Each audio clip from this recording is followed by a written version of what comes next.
Hello everyone, welcome on Guru Mantra Study Channel. My 10th class आपके लिए class रहने वाली है जिसमें आपको हॉलीडे होमवर्क के अंदर बताया गया था कि आपको प्रोजेक्ट बनाने हैं। उनमें से एक प्रोजेक्ट ये रहने वाला है the making of the global world. अब ये प्रोजेक्ट बहुत सारे बच्चे क्या करते हैं, प्रोजेक्ट बहुत सुंदर बनाते हैं, बहुत सुंदर फाइल को तैयार करते हैं, उसमें बहुत सुंदर सुंदर पिक्चर्स लगाते हैं और उसको तैयार करके टीचर को सबमिट करा देते हैं कि ये हमारा प्रोजेक्ट है। लेकिन सबसे इम्पोर्टेंट इसमें क्या रहने वाला है, आपको आना चाहिए कि इस प्रोजेक्ट के अंदर हमने क्या फाइल किया है। कहने का मतलब क्या है, उस प्रोजेक्ट के अंदर आपने लिखा क्या है, तो उसको समझना सबसे इम्पोर्टेंट पार्ट आपका रहने वाला है। तो उन्हीं चीजों को एक्सप्लेन करने आई हूं कि ये प्रोजेक्ट आपका तैयार होना चाहिए, प्लस उसके बारे में आपको नॉलेज जरूर होनी चाहिए। आज इस टॉपिक में एक्सप्लेन करूंगी कि किस तरीके से मेकिंग ऑफ ग्लोबल वर्ल्ड का मतलब क्या होता है, यानी कि दुनिया की बहुत सारी कंट्रीज को आपस में जोड़ना ही क्या कहलाता है, मेकिंग ऑफ ग्लोबल वर्ल्ड कहलाता है। आपने आलू के बारे में, सब्जियों का राजा किसको कहा जाता है, आलू को कहा जाता है, पोटैटोज को कहा जाता है। तो आलू सब्जियों का राजा कैसे बना, और आलू क्या शुरुआत से ही इंडिया में प्रोड्यूस किया जाता था, यानी कि फसल के रूप में हमारे इंडिया में पहले से ही एग्जिस्ट करता था, या कोई और देश, दूसरा देश हमारे देश में आलू को लेकर आया और इसका प्रोडक्शन यहाँ पर स्टार्ट हो गया और सब्जियों का राजा बन गया। इसी तरीके से इसी सीरीज में मैं आपको बताने वाली हूँ कि सिल्क रूट कभी आपने ये शब्द सुना होगा कि सिल्क रूट होते क्या है और सिल्क रूट के थ्रू किन चीजों का ट्रेड होता था। तो ऐसी बहुत सारे इंटरेस्टिंग बातों को हम पढ़ने वाले हैं। दुनिया में पुराने टाइम में किस शहर को सोने का शहर कहा जाता था, जहां पर बहुत सारा सोना मिलता था। इसी सीरीज में, इसी टॉपिक में हम पढ़ने वाले हैं कि जो अमेरिका है, अमेरिका की खोज किस तरीके से हुई। क्या सीधा कोई व्यक्ति अमेरिका की तरफ जाना चाहता था और सीधा वो अमेरिका गया और ये कहा कि हमने अमेरिका जो है उसके वहां तक के रास्ते को खोज लिया है, क्या ऐसा पॉसिबल था? तो ये जो टॉपिक है ये बहुत इंपॉर्टेंस रखने वाला है। आपको क्लास में जो मेरे स्टूडेंट है, मैं उनसे क्लास में क्वेश्चंस यहाँ से पूछने वाली हूँ, तो बहुत ध्यान से इसको पढ़ के आना, सीख के आना, और एक टेस्ट आते ही मैं क्लास में आपसे लेने वाली हूँ।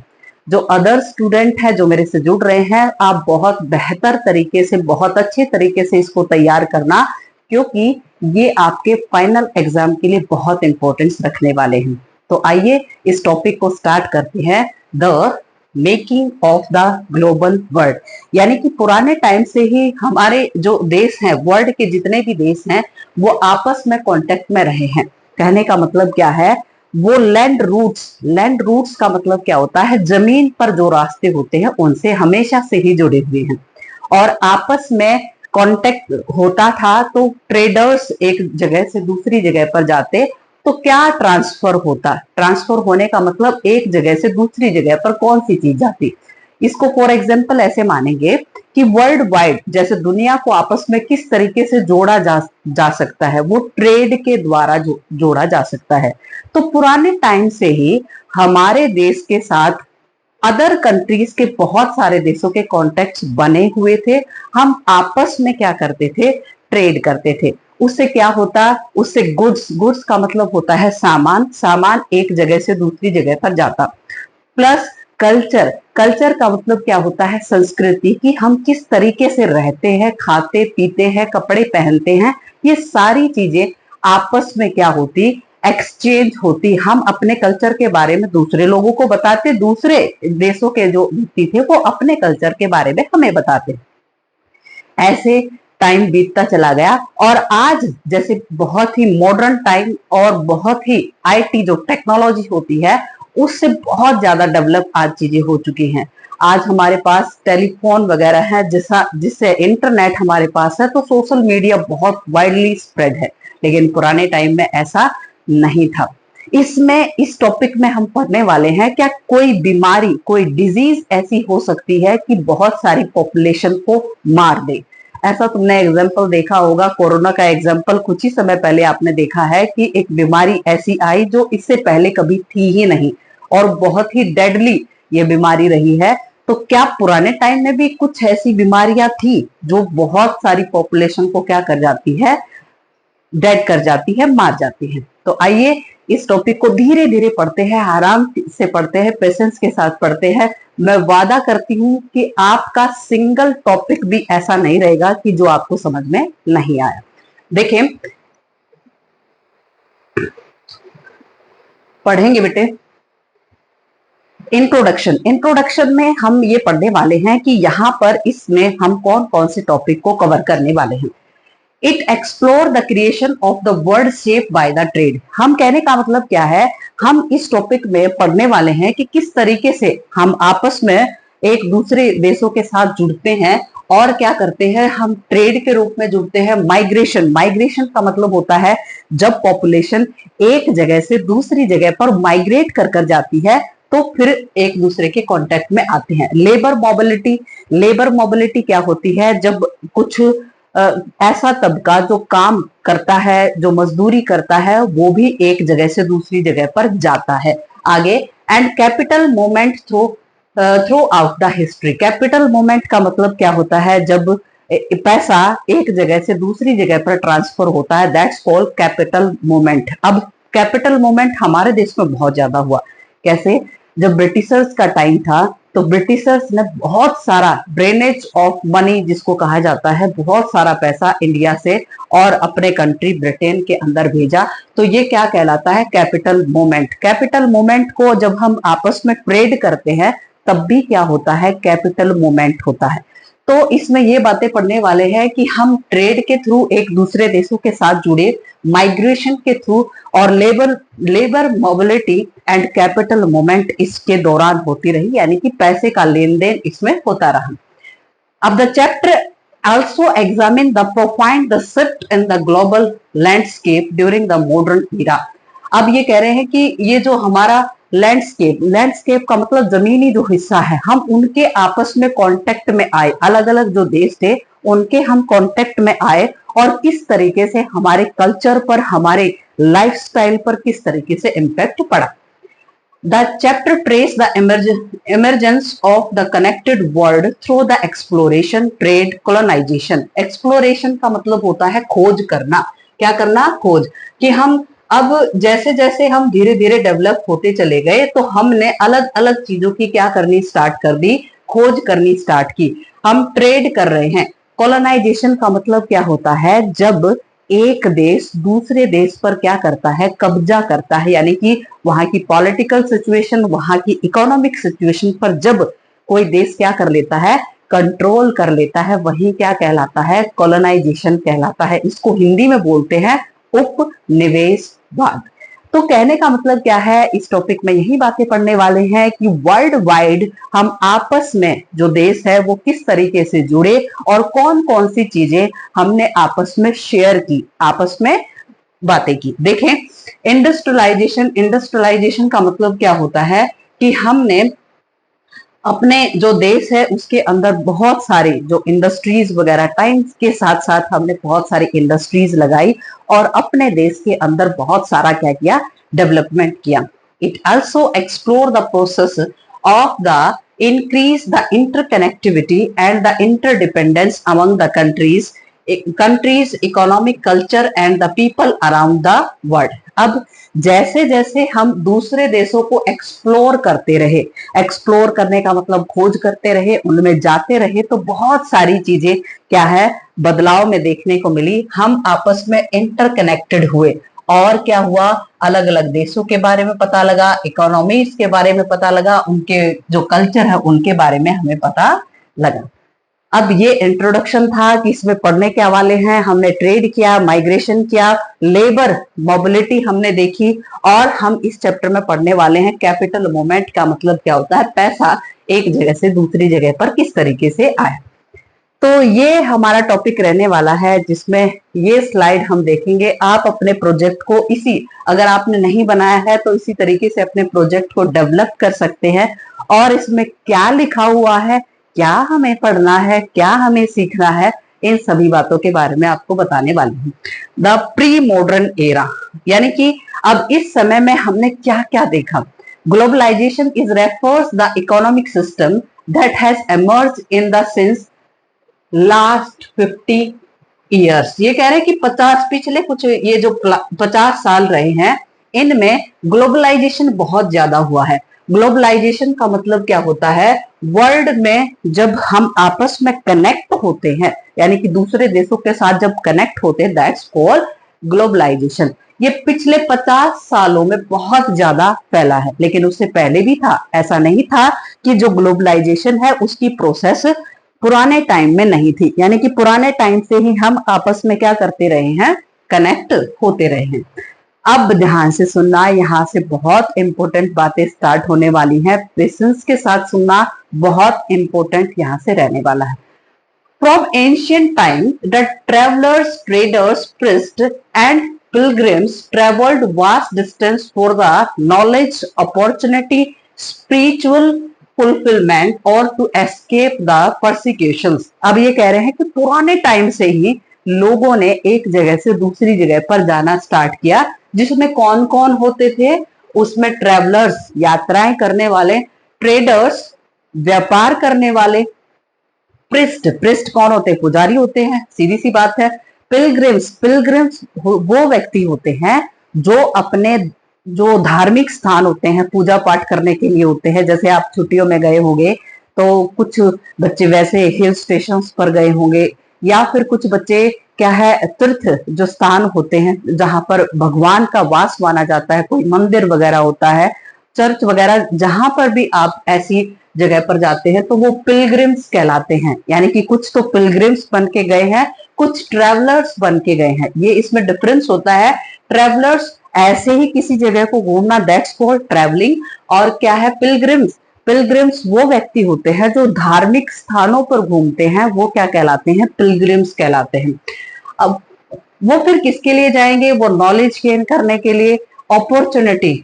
अब ऐसा आपने देखा होगा कि बहुत सारे ऐसे स्टूडेंट है या व्यक्ति है जिनको अपने शहर में जॉब नहीं मिलती, तो वो दूसरे शहर में या दूसरे कंट्री के अंदर क्या करने चले जाते हैं, जॉब अपॉर्चुनिटी को ढूंढने चले जाते हैं, यानी कि वहां पर जॉब करने चले जाते हैं। तो कहने का मतलब ये है कि पुराने टाइम से ही जो पॉपुलेशन थी वो एक जगह से दूसरी जगह पर जाती रहती थी, और वो ट्रेवल करते थे, ट्रेड करते थे, प्रिस्ट के रूप में, पिलग्रिम्स के रूप में जाते थे। और स्पिरिचुअल फुलफिलमेंट का मतलब क्या होता है, अपनी धार्मिक इच्छाओं को पूरा करने के लिए। जैसे किसी ने सुन लिया कि वहां पर एक ऐसे महान संत महात्मा है, उनसे बातें करने से भगवान के पास हमारा जो नजदीकी है वो बढ़ जाएगी, भगवान से जो कांटेक्ट है वो हमारा बढ़ जाएगा। तो ऐसे व्यक्तियों के साथ मिलने के लिए एक जगह से दूसरी जगह पर ट्रेवल करते थे। एस्केप परसिक्यूशंस, और कई बार ऐसा होता था कि कहीं किसी देश में ऐसा क्या है, डिक्टेटर होता या रूलर्स होता, जो शासक होता, वो अपनी जनता को बहुत परेशान करता था, तो उनसे बचने के लिए कुछ लोग वहां से क्या कर जाते, भाग जाते। तो अब यहाँ पर बताया क्या गया है कि यहाँ पर ग्लोबलाइजेशन का मतलब क्या है कि जब आपस में हम जुड़ते हैं, दूसरे देशों के साथ कांटेक्ट में आते हैं, वो किस तरीके से आते हैं, ट्रेडर्स से, ट्रेडर्स, ट्रेवलर, प्रिस्ट, पिलग्रिम्स, इस तरीके से हम आपस में कांटेक्ट में आते हैं। यहाँ इतना हम पढ़ चुके हैं। फिर ये जो भी व्यक्ति हैं ये ट्रेवल करेंगे तो अपने साथ कुछ ना कुछ जरूर लेकर जाएंगे। वो क्या होगा, कैसे होगा, देखो पढ़े। दे कैरीज गुड्स, गुड्स का मतलब क्या होता है, सामान लेकर जाना। मनी बिल्कुल है, मनी के बगैर ट्रेवल हो ही नहीं सकती, लेकिन हाँ हो भी सकती है। अगर आप किसी जैसे क्या कोई ढाबा वगैरह है, होटल रेस्टोरेंट वगैरह, उसमें बर्तन मांजे तो बगैर पैसे के भी हो सकती है। मजाक कर रही हूँ, लेकिन ऐसा भी हो सकता है। स्किल, स्किल का मतलब क्या है, जब भी हम किसी दूसरे देश में जाते हैं तो मुझे जो नॉलेज है, मुझे जो जानकारी है, वो मेरी स्किल मेरे साथ जाएगी और वहां के लोगों को मैं बता दूंगी। आइडियाज, आइडियाज ये होता है इन्वेंशंस एंड इवन जर्म्स। बहुत इंपॉर्टेंट पॉइंट है कि जब हम एक देश से दूसरे देश में जब ट्रेवल करते हैं तो जर्म्स, बीमारियां, कीटाणु, ये भी हमारे साथ क्या कर जाते हैं, ट्रेवल कर जाते हैं। इसका सीधा सा एग्जाम्पल कोविड-19 रहा है। जैसे चाइना के अंदर ये बीमारी क्या है देखने को मिलती है, फिर वर्ल्ड वाइड इतनी ज्यादा फैल जाती है, उसका कारण ही क्या है? उसका कारण ही क्या रहा?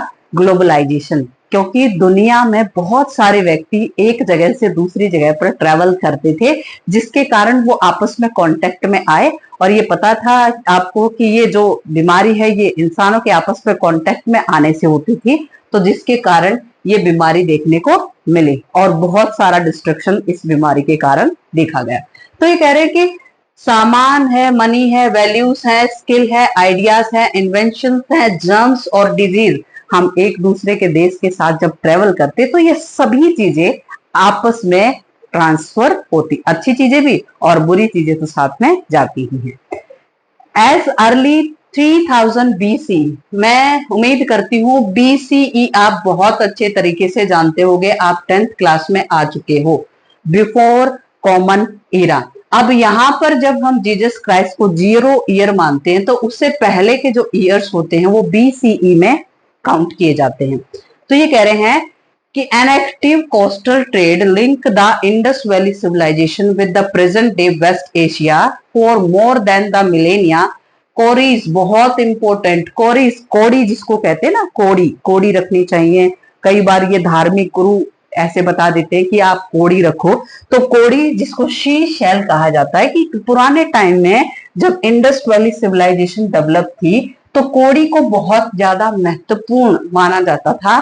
जैसे इसको ऐसे समझेंगे कि बहुत ही प्रीसियस कोई स्टोन है, आज तक आपने कोई उस स्टोन को नहीं देखा, वो रेयर है, कहीं मिलता नहीं है। लेकिन पुराने टाइम में जब कोई चीज रेयर होती थी और वो लोगों को नहीं मिल पाती थी तो उसी को प्रीसियस मान लिया जाता था, यानी कि कीमती मान लिया जाता था। तो एक टाइम ऐसा था जो कोरीज वगैरह के, यानी कि जो सी शेल्स वगैरह थे, ये बहुत ज्यादा प्रीसियस माने जाते थे क्योंकि ये आसानी से मिलते नहीं थे। तो ये कह रहे हैं कि पुराने टाइम में इन चीजों के थ्रू भी क्या किया जाता था? ट्रेड किया जाता था। कोई पत्थर है, चमकीला पत्थर है, आपके पास है, मैंने कहा कि मुझे तो ये बहुत अच्छा लग रहा है, लेकिन मेरे पास कोई सामान है, मैं उसके बदले आपको वो जो सामान है वो आपको दे दिया जाए, वो गुड्स आपको दे दी जाए और मैं उस पत्थर को ले लूं। लेकिन फिर मैं फिर सबको ये दिखाती फिरूं या फिर आप दिखाते फिरो कि मेरे पास इतना चमकीला पत्थर है, ऐसे है वैसे है। तो इसी तरीके से पुराने टाइम में जो आज के टाइम में बहुत माइनर लग रही हैं, वो पुराने टाइम में उन चीजों को बहुत क्या माना जाता था? कीमती माना जाता था। Maldives find their way to the China and East Africa, और इस तरीके से आपस में ये देश क्या करते रहे? जुड़ते रहे, टाइम टू टाइम ये एक दूसरे के संपर्क में आते रहे। The long distance spread of disease carrying germs may be the trace as far back as the 70th century। और ये भी देखा गया कि 70th सेंचुरी में ये जो बीमारियां थी वो भी एक दूसरे कॉन्टिनेंट से दूसरे कॉन्टिनेंट में जानी स्टार्ट हो गई। तो देखो कितना इंटरेस्टिंग टॉपिक है बेटे ये कोई मुश्किल नहीं है, बहुत ही आसान है। जो बच्चा यहाँ तक सीखते हुए आया है आगे भी एक एक शब्द को बहुत अच्छे तरीके से सीखेगा। और इसको सीखने का मतलब ये नहीं है कि आप सिर्फ एग्जाम के लिए इसको तैयार, एग्जाम में तो बहुत बहुत इंपॉर्टेंट ये रहने वाला ही है, लेकिन अपनी लाइफ में भी इन चीजों को सीखो कि पुराने टाइम में कल्चर कैसा था, किस तरीके से ग्लोबलाइजेशन की शुरुआत होती है और किस तरीके से वो परफॉर्म किया जाता है, इन सभी बातों के बारे में।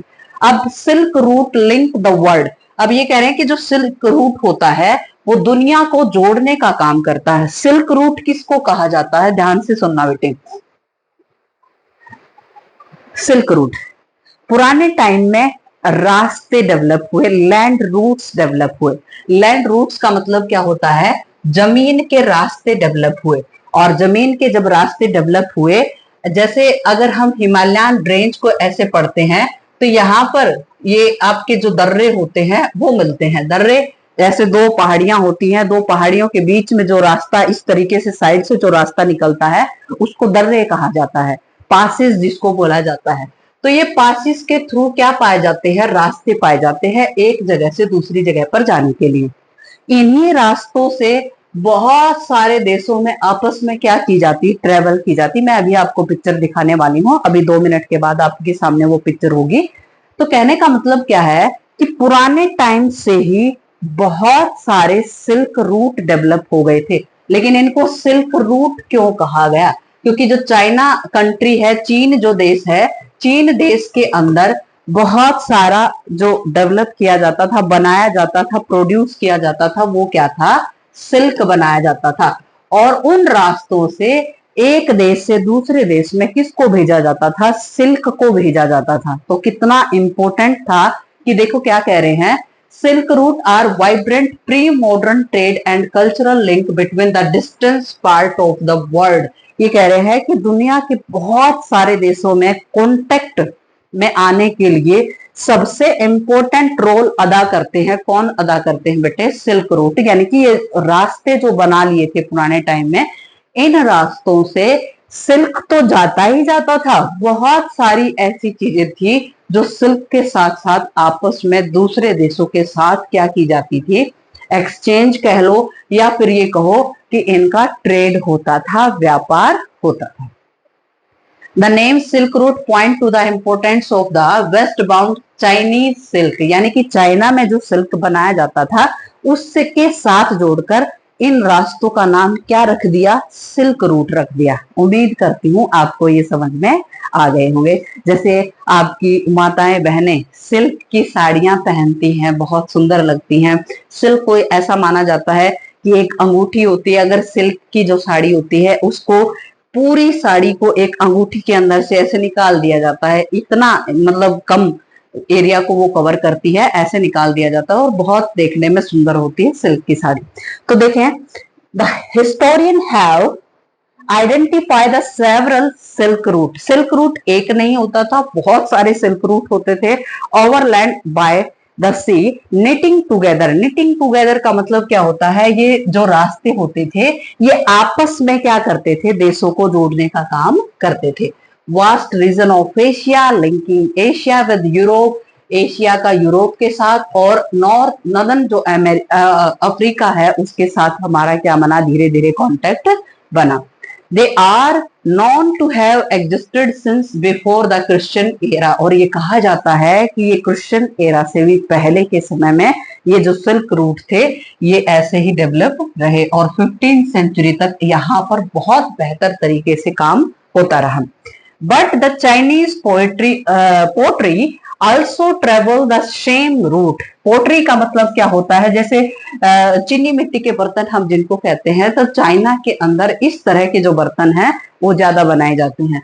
तो सिल्क के साथ साथ जो चाइनीज पोट्री है वो भी वर्ल्ड वाइड बहुत ही क्या हुई? फेमस हुई। और हमारे इंडिया में बहुत बहुत इंपॉर्टेंट कॉटन का कपड़ा, सिल्क का कपड़ा और प्लस स्पाइसेस जो मसाले होते थे वो हमारे देश में बहुत ज्यादा प्रोड्यूस होते थे। और बहुत बहुत इंपॉर्टेंट पॉइंट है, और जिसके बदले हम बहुत सारे प्रीसियस मेटल के बदले हम इन चीजों को क्या करते थे? एक्सचेंज करते थे। कहने का मतलब क्या है? गोल्ड में और सिल्वर में हम क्या करते थे? ट्रेड करते थे। इंडिया में ट्रेड किया जाता था। तो यही तो कारण है बेटे कि इंडिया को क्या कहा जाता था? सोने की चिड़िया कहा जाता था। क्योंकि जब भी हम किसी भी देश के साथ ट्रेड करते तो हम उस ट्रेड में उसके बदले क्या लेते? या तो सिल्वर या फिर गोल्ड। कोई भी सामान अगर हम बेच रहे हैं, कोई भी गुड्स किसी देश में भेज रहे हैं तो उसके बदले हम क्या लेंगे? सिल्वर और गोल्ड में हम ट्रेड करेंगे। Early Christian missionaries certainly travel this route to Asia. और शुरुआत में जो क्रिश्चियन मिशनरीज थी वो भी एशिया की तरफ आती हैं। As did early Muslim preachers few centuries letters. और उसके बाद कौन आए एशिया के अंदर? फिर आए ये आपके मुस्लिम प्रीचर्स। मुस्लिम प्रीचर्स का मतलब क्या होता है? जो धर्म के बारे में बातें करने वाले होते हैं वो प्रीचर्स कहलाते हैं। तो फिर बाद में जैसे क्रिश्चियंस भी आए और एशिया के अंदर कौन आए? मुस्लिम प्रीचर्स भी आए। तो धीरे धीरे बहुत सारी कम्युनिटी हमारे एशिया की तरफ, इंडिया की तरफ आनी स्टार्ट हो जाती है। Much before all this, Buddhism emerged from the eastern India and spread through the several directions। ये कह रहे हैं कि हमारा जो ईस्टर्न इंडिया है वहां से कौन सा धर्म इमर्ज हुआ? बुद्धिज्म इमर्ज हुआ और वर्ल्ड वाइड बहुत सारे देशों में ये फैल गया। ये किसका रिजल्ट है? ये ग्लोबलाइजेशन का रिजल्ट है। और जिसमें सबसे महत्वपूर्ण आपकी हेल्प कौन करते हैं? आपकी हेल्प करते हैं सिल्क रूट, इसमें हेल्प करते हैं। उम्मीद करती हूँ आपको ये समझ में आ गया होगा। ये पिक्चर है, आप जब भी अपने इस प्रोजेक्ट को बनाएं तो इस पिक्चर को जरूर बनाएं। ये पिक्चर क्या है? सिल्क रूट की है। इसकी एक पिक्चर ऐसे पेस्ट कर सकते हैं, इंटरनेट से निकालें और इसको लगाएं। बहुत important, food travel spaghetti and potatoes, बहुत बहुत इंपॉर्टेंट। स्पैगेटी जिसको आज आप नूडल्स कहते हो, मैगीज कहते हो, स्पैगेटी आप ये पास्ता वगैरह खाते हो तो उन्हीं का एक रूप है स्पैगेटी। तो पुराने टाइम में नूडल्स वगैरह होते थे या पास्ता वगैरह होते थे तो उनको एक नाम से पुकारा जाता था, स्पैगेटी। और पोटैटो, पोटैटो जो आज सब्जियों का राजा बन चुका है, वो किस तरीके से सब्जियों का राजा बना और किस तरीके से स्पैगेटी नूडल्स बन गए, पास्ता बन गए, इन सभी बातों के बारे में देखने वाले हैं। तो बहुत ध्यान से सुनना कि ये कह रहे हैं कि पुराने टाइम में इंसान तो ट्रेवल करते ही करते थे, गुड्स ट्रेवल करती थे और उन गुड्स में बहुत सारी ऐसी चीजें थी जो एक देश से दूसरे देश में लेकर जाई जाती हैं और अदर कंट्री उनसे क्या हुए, इंट्रोड्यूस हुए और उन लोगों ने भी अपने देश के अंदर इन चीजों का प्रोड्यूस करना क्या किया, स्टार्ट किया। आगे देखें, traders and travellers introduce new crops to the land they travel, यानी कि जो भी ट्रेडर्स होते, व्यापारी होते, ट्रेवलर्स होते, वो एक दूसरे देश में जब जाते तो नई नई चीजें वहां पर लेकर जाते तो उन लोगों को भी इन चीजों के बारे में पता लगता। Even ready food stuff, ready food stuff का मतलब क्या होता है? रेडी टू ईट, ऐसा खाना जो कि बहुत जल्दी इंस्टेंट पक जाएगा और वो खाने के लिए जल्दी तैयार हो जाएगा, जैसे 2 मिनट वाली आपकी मैगी है। तो इसी तरीके से कह रहे हैं कि बहुत सारी ऐसी चीजें थी जो कि बहुत जल्दी क्या है, वर्ड के कांटेक्ट में धीरे धीरे आने स्टार्ट हुई। It believe that the noodles travelled west from China, ये माना जाता है कि जो नूडल्स हैं वो चाइना के वेस्टर्न पार्ट से ट्रेवल होते हुए और टू बिकम द स्पैगेटी, और इसको क्या कहा जाता, स्पैगेटी कहा जाता, और अरेब्स टू पास्ता, और जो अरबी थे वो क्या लेकर आए, पास्ता लेकर आए 5th सेंचुरी, और ये सिसिली से रहने वाला है। कहने का मतलब क्या है कि बहुत सारी, जैसे चाइना की तरफ से जो नूडल्स हैं, और ये क्या है, जो अरबी व्यक्ति थे वो क्या लेकर आए, पास्ता लेकर आए और अलग अलग देशों में इनको इंट्रोड्यूस किया गया। और आप बड़े चाव से आज क्या खाते हो, पास्ता खाते हो, बड़े चाव से आप नूडल्स खाते हो।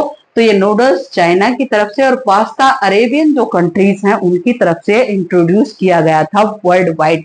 Again many of common food such as potatoes, soya, groundnuts, maize, tomatoes, chili or sweet potatoes so on were not known to our ancestors until about the 5 centuries ago। ये कह रहे कि 5 centuries ago, इससे कुछ और पहले हमें इनके बारे में नहीं पता था। धीरे धीरे ये हमारे क्या है इंट्रोडक्शन में आए और हमें इनके बारे में क्या है पता लगा। These food were only introduced in Europe and Asia after the Christopher Columbus. बहुत इंपॉर्टेंट, ध्यान से सुनना। क्रिस्टोफर कोलंबस जो थे वो खोज करने निकले थे, इंडिया की खोज करने निकले थे। जैसे अगर हम ये नॉर्थ अमेरिका इस तरफ बनाते हैं और ये साउथ अमेरिका इस तरफ बनाते हैं, तो ये यूरोपियन कंट्रीज की तरफ से ये इंडिया के बारे में सुना था इन्होंने और ये इंडिया की तरफ आना चाहते थे। लेकिन जो इनका शिप है वो इस तरफ मुड़ जाता है और इन्होंने खोज की, किसकी खोज की बेटे? इन्होंने खोज की आपकी अमेरिका की खोज इन्होंने की। यानी कि इस सी रूट टू अमेरिका किसने खोजा? क्रिस्टोफर कोलंबस ने खोजा। लेकिन ये किसको खोजना चाहते थे, कहाँ जाना चाहते थे? इंडिया के अंदर जाना चाहते थे। फिर इन्होंने कहा कि जैसे जैसी बातें मैंने इंडियंस के बारे में सुनी थी कि इंडियंस का अपीयरेंस ऐसा है, उनका कल्चर ऐसा है, वहां पर इस तरह की चीजें मिलती हैं, ये जो जमीन पर रहने वाले लोग हैं, इंसान है, वो ऐसे दिखाई नहीं दे रहे। तो इन्होंने फिर उनको क्या कहा? रेड इंडियंस कहा, अमेरिकन को। बहुत इंपॉर्टेंट कॉन्सेप्ट है। रेड इंडियंस किसको कहा जाता है? अमेरिकन को। और ये क्रिस्टोफर कोलंबस है वो सी रूट को खोजते हैं। कहाँ के सी रूट को खोजते हैं? अमेरिका के सी रूट को खोजा जाता है। बहुत इंपॉर्टेंट, आयरिश आयरलैंड जो आप पढ़ते हो, बुक के अंदर पढ़ते हो, उसको आयरलैंड जिसको कहा जाता है। ये कह रहे हैं कि क्या ऐसा पॉसिबल हो सकता है कि जो पोटैटो है, आलू है, वो इतना इंपॉर्टेंट कि अगर उसका प्रोडक्शन ना हो पाए, यानी कि कहीं पर सूखा गिर जाए और प्रोडक्शन आलू का ना हो, तो बहुत सारी पॉपुलेशन क्या मारी जा सकती है? बिल्कुल बेटे, ऐसा हुआ।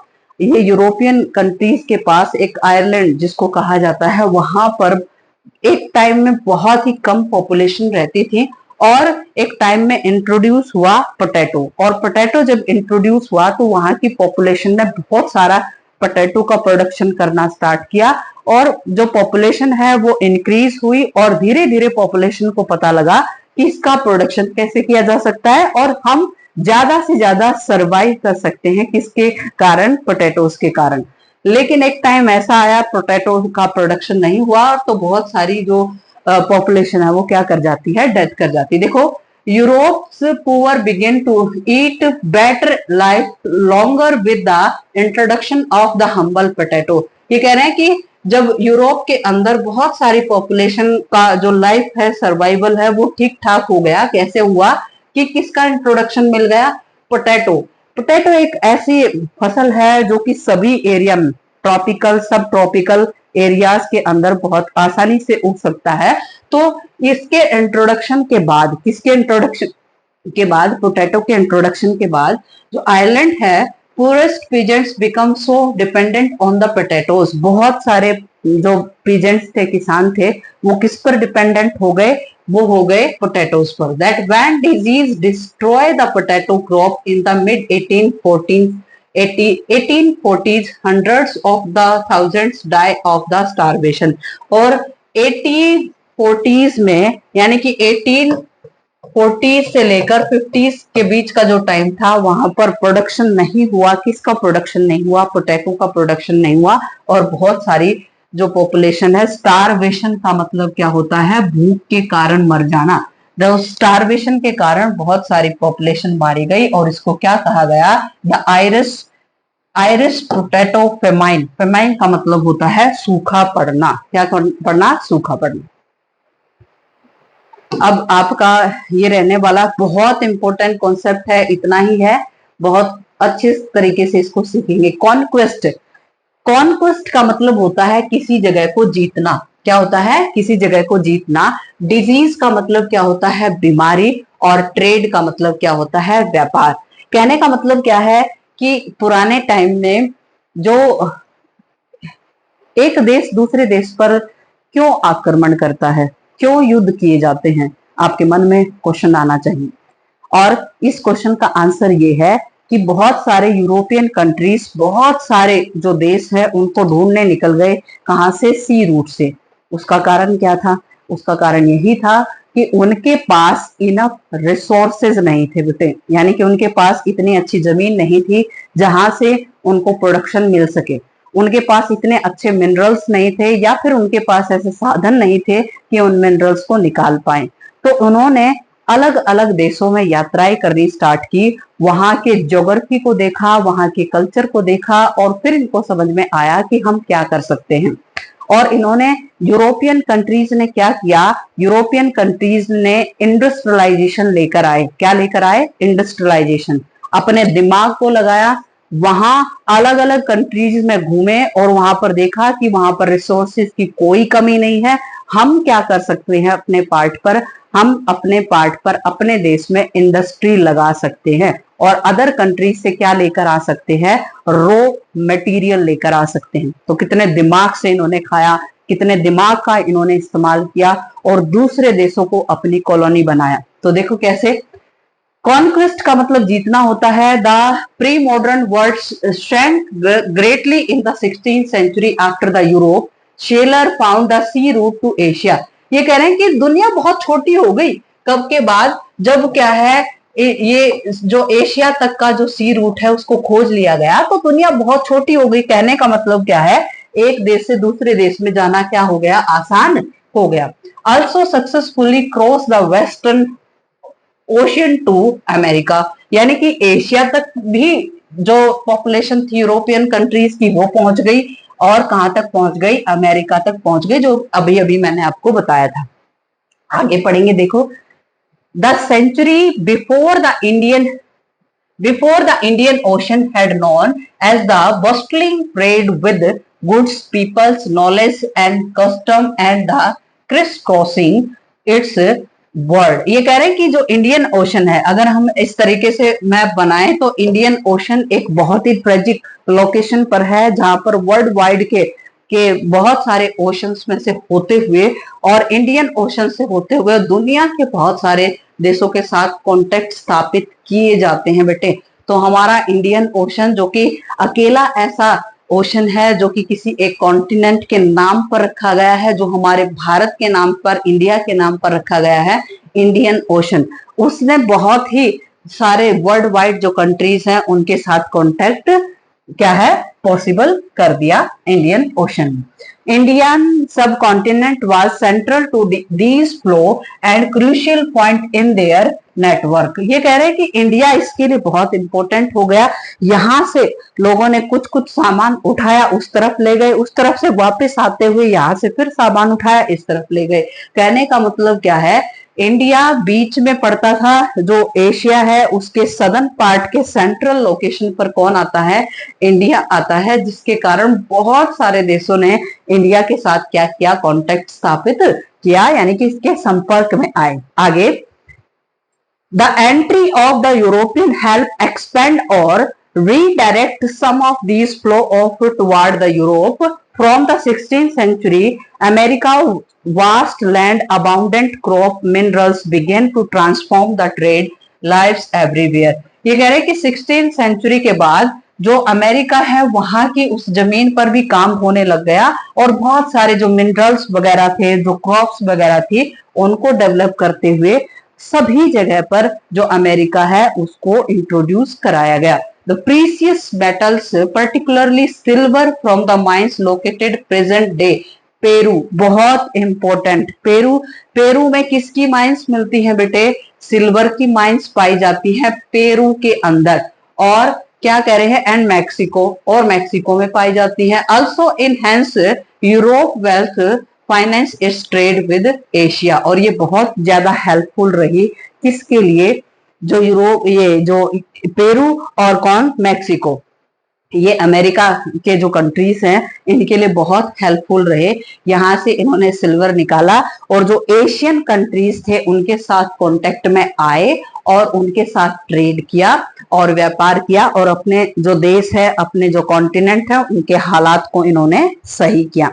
Legend spread in the 70th century Europe about the South Americas fabled wealth, यानी कि इस तरीके से बहुत सारी जो वेल्थ है यहाँ पर देखने को मिली, यानी कि इनके पास पैसा मिला। Many expedition set of in the search of L Dorado, बहुत इंपॉर्टेंट, एल डोराडो पुरानी जो टाइम का ये शहर है जिसको सिटी ऑफ गोल्ड कहा जाता था, और ये कहां पर माना जाता है, साउथ अमेरिका में इसको माना जाता है, यानी कि साउथ अमेरिका का एक ऐसा शहर जहां पर, जिसको सोने का शहर कहा जाता था, यहाँ पर बहुत सारा सोना मिलता था। तो इसकी खोज में बहुत सारे एक्सपेडिशन किए गए, लोगों ने जाने की कोशिश की, सोना प्राप्त करने की कोशिश की, क्योंकि धन, पैसे के साथ लालच एक ऐसी चीज होती है जो इंसान को पता नहीं कहां से कहां पहुंचा देती है, और ये पैसा इंसान की नीयत को कहां तक खराब कर देता है ये नहीं पता लगता। तो एल डोराडो की खोज में बहुत सारे ऐसे एक्सपेडिशन किए गए, बहुत सारी यात्राएं की गई, जिसमें बहुत सारे लोगों की डेथ भी हुई और बहुत सारे जो पॉपुलेशन है वो मारी गई। लेकिन एल डोराडो जो शहर है वहां पर इतना जो एक्सपेडिशन है उस पर झगड़े होते रहे, इतिहास के अंदर ये देखने को मिलता है। The Portuguese and Spanish conquest, the colonization of America was decisively under the way by the 16th mid century। ये कह रहे हैं कि जो पोर्चुगल थे, पोर्चुगल कौन, जो पोर्चुगीज थे वो, और कौन, स्पेनिश, जो स्पेन में रहने वाले व्यक्ति थे, उन्होंने क्या है, कहां तक यात्राएं की, ये 16th सेंचुरी में कहा गए, ये अमेरिका के अंदर गए। और किसको कंट्रोल किया? अमेरिका को इन्होंने कंट्रोल किया। In fact most of the powerful weapon Spanish, बहुत इंपॉर्टेंट, स्पेन में रहने वाले व्यक्तियों का सबसे इंपॉर्टेंट वेपन क्या रहा? स्मॉल पॉक्स की बीमारी रही। कहने का मतलब जब स्पेनिश अमेरिका के अंदर गए तो ऐसे जर्म्स उनके साथ चले गए जो कि किस बीमारी के थे? Small pox. और जैसे ही ये अमेरिका पहुंचे तो वहां बहुत सारी जो पॉपुलेशन थी वो इसके प्रभाव में आ गई और बहुत सारे जो व्यक्ति हैं वो क्या किए गए? मारे गए because of their long isolation. ये कह रहे हैं कि अमेरिका दुनिया से अलग थलग था जब तक अमेरिका के सी रूट को नहीं खोजा गया था। और जैसे ही स्पेनिश लोग वहां पर पहुंचे तो ये बीमारी पहुंच गई साथ में। कौन सी बीमारी? स्मॉल पॉक्स, जिसको चेचक कहा जाता है। ये बीमारी जैसे ही पहुंची तो जो अमेरिकन ओरिजिनल इनहेबिटेंट थे उनके पास इस बीमारी से लड़ने की इम्यूनिटी नहीं थी। इसको ऐसे समझो, जैसे कोविड-19 आता है तो वर्ल्ड वाइड कोई भी पॉपुलेशन कोविड-19 के खिलाफ अपनी इम्यूनिटी नहीं रखती थी। यानी कि हमारे शरीर में ऐसे जो क्या है गुड बैक्टीरियाज थे वो नहीं थे जो किसके खिलाफ लड़ सकते थे? वो किसके? कोविड-19 के खिलाफ लड़ सकते थे। तो अमेरिका में भी ऐसा था कि स्मॉल पॉक्स के खिलाफ लड़ने की जो इम्यूनिटी थी वो इनके पास नहीं थी, तो जिसके कारण बहुत सारी पॉपुलेशन क्या है? मारी गई। और रास्ता खुल गया। किसके लिए रास्ता खुल गया? जो स्पेनिश थे उनके लिए रास्ता खुल गया कि अब हम यहाँ पर आराम से क्या कर सकते हैं? रूल कर सकते हैं, शासन कर सकते हैं। Smallpox in particular proved a deadly killer. Once introduced, it spread deep into the continent ahead even of any European reaching there. It killed the decimated whole community. कहने का मतलब क्या है? ये सारी कम्युनिटी में फैल गया और बहुत सारी कम्युनिटी को इन्होंने क्या कर दिया? मार दिया। इस बीमारी ने मार दिया। कौन सी बीमारी है ये? Small pox. उम्मीद करती हूँ बेटे ये आपका प्रोजेक्ट वर्क आपको समझ में आया होगा। आप बहुत अच्छे से अपनी फाइल को तैयार करेंगे और बहुत अच्छे तरीके से इन क्वेश्चंस को याद करके आएंगे। और आते ही पहला काम मेरा यही रहने वाला है, इसमें से कुछ क्वेश्चंस आपसे पूछने वाली हूँ। इसमें कुछ और भी प्रोजेक्ट हैं जिनको आपको तैयार करने के लिए दिया गया था। अगर पॉसिबल हुआ तो उनकी वीडियोस भी एक दो डाल दूंगी, जिसमें आपको लर्निंग करना सबसे ज्यादा इंपॉर्टेंट है। आप सीखें इन प्रोजेक्ट को क्यों बनाया गया है, किस लिए बनाया गया है, और इन बातों के बारे में आपको पता होना चाहिए। तब तक के लिए बेटे आप वीडियो को शेयर करें, वीडियो के अंदर कमेंट करें, और जो भी बच्चे 10th क्लास में पढ़ते हैं उनके पास आप इस वीडियो को जरूर भेजें ताकि उनकी कुछ न कुछ क्या हो जाए, हेल्प हो जाए। तब तक के लिए बाय बाय, थैंक यू।